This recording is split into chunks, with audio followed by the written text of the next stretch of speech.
Hola, somos el equipo número uno. Esta es nuestra presentación de solución del reto. Estamos conformados por Alejandro, Fidel, Antonio, Vanessa y yo, Gerardo. Bueno, lo primero, planteamiento del problema. Lo que se busca principalmente es evitar choques a gradas por derrape. Para esto necesitamos encontrar las zonas de peligro, encontrar las velocidades máximas en curvas y encontrar un lugar seguro para las gradas. Todo esto mediante una simulación en MATLAB para tener un acercamiento físico más real. Durante la segunda etapa, para comenzar, requerimos de una ecuación cúbica, la cual utilizamos primero para conseguir la longitud de arco, utilizando la fórmula que es la integral de la raíz de uno más la derivada de la ecuación al cuadrado.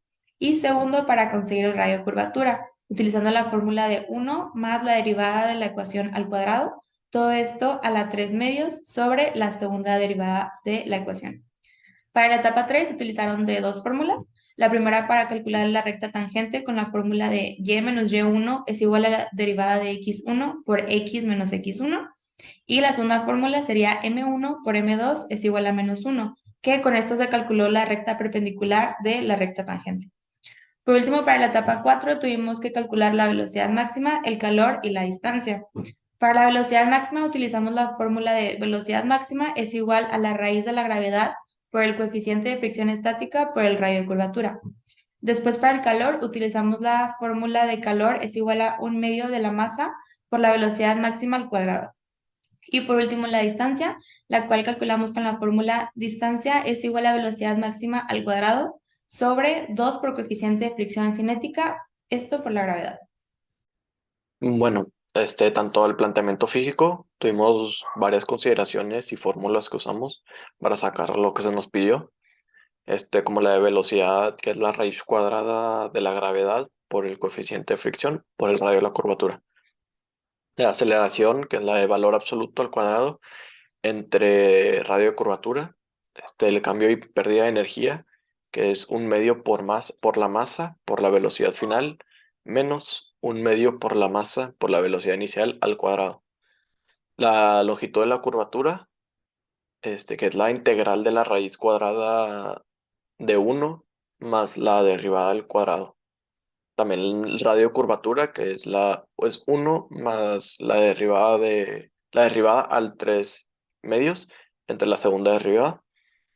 Y pues también usamos derivadas integrales y métodos matemáticos como para sacar las tangenciales, los máximos y mínimos, etcétera. Y también tuvimos en consideración pues la masa del coche, no del carro, el coeficiente de fricción y la gravedad, que pues es 9.81. Ya. Voy a explicar el código. Para esto se realizó un diagrama de flujo para que fuera un poco más fácil de entender. Pero pues si se quiere ver el código, pues ahí está el archivo de MATLAB para verlo más a detalle. Pero bueno, pues el código inicia y lo primero que tiene como input es que le metemos dos puntos con dos coordenadas cada uno en X y en Y para poder realizar esta función cúbica que se nos pide. Entonces, con estos inputs se generan las matrices de las coordenadas de X y Y y pues se utiliza una función de MATLAB para realizar este sistema de ecuaciones, hacer una función inversa y poder sacar los coeficientes de esta ecuación cúbica. Después de esto, se verifica si el tamaño de la curva es entre 300 metros y 500 metros, que fue lo que se nos pidió. Y también lo del radio de curvatura, que si es menor a 50 metros.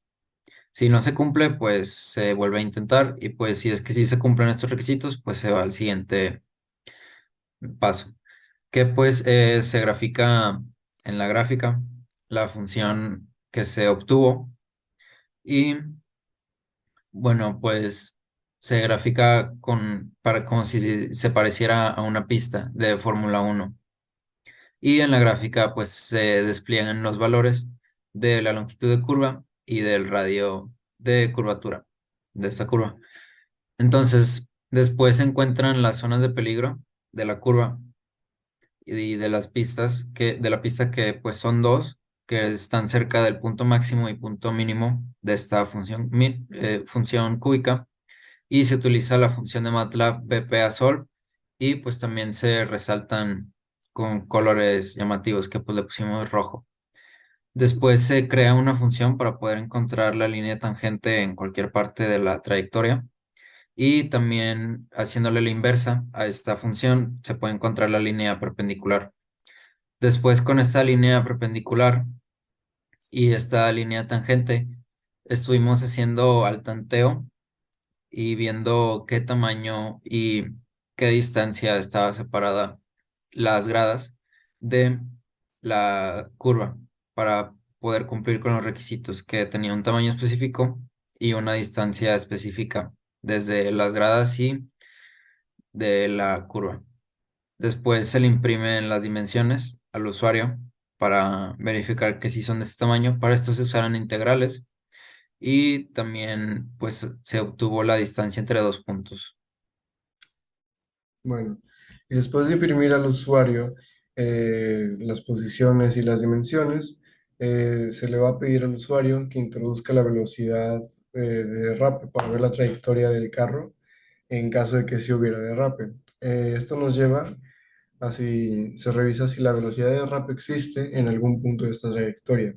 Si no existe, se grafica la trayectoria del carro sin derrape y se le avisa al usuario que no va a haber derrape. Y ahí termina el código. Si sí es una velocidad de derrape, o sea, en este caso que sería una velocidad alta como de 50 kilómetros por hora, pues se grafica cómo sería la trayectoria del carro derrapando y se obtiene la distancia que recorre el carro antes de frenar y el calor generado por el carro. Y se pone en la gráfica de estos datos y después termina. Ahora, una velocidad que no sería derrape sería, por ejemplo, 20 kilómetros por hora. Y pues ya con estos datos se terminaría el código.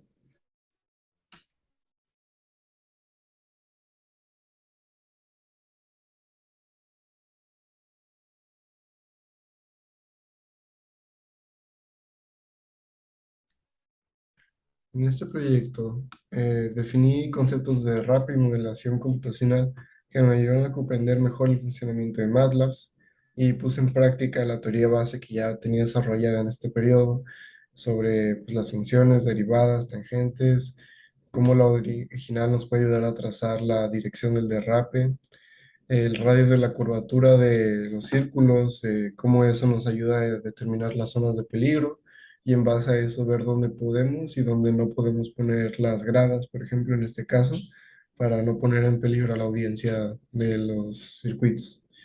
Y pues sí, eso sería todo. Como reflexión individual, pues aprendí muchas cosas sobre MATLAB.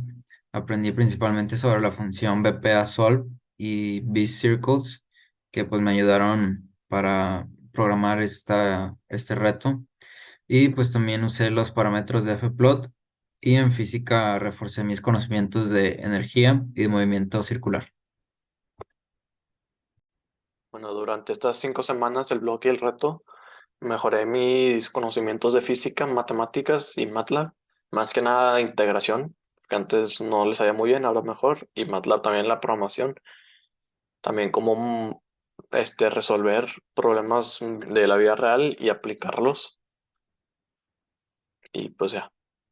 Mi aprendizaje en este reto fue más que nada el entender los temas físicos y matemáticos que tienen que ver con el funcionamiento de un vehículo de Fórmula 1 y con las pistas que se utilizan en estas competencias, como por ejemplo en el caso de los derrapes, donde intervienen temas como la longitud y el radio de curvatura, también sobre los accidentes que pueden ocurrir en estas competencias y cómo es el comportamiento de la energía en estos momentos. Y al modelarlo en un programa como MATLAB me ayuda a darme cuenta de cómo todo esto puede estar relacionado con la ingeniería y más específicamente con la física, como es lo que aprendimos durante todo este periodo. Yo con este proyecto aprendí los factores físicos que ocurren detrás de un tramo de pista de Fórmula 1, y con el código de MATLAB pues pude comprender mejor cómo es que las leyes físicas se llevan a cabo en un tramo tan pequeño de pista. También me interesó cómo los cálculos son tan importantes para los investigadores y los ingenieros que están detrás de crear las pistas de Fórmula 1, para así evitar los mayores accidentes posibles.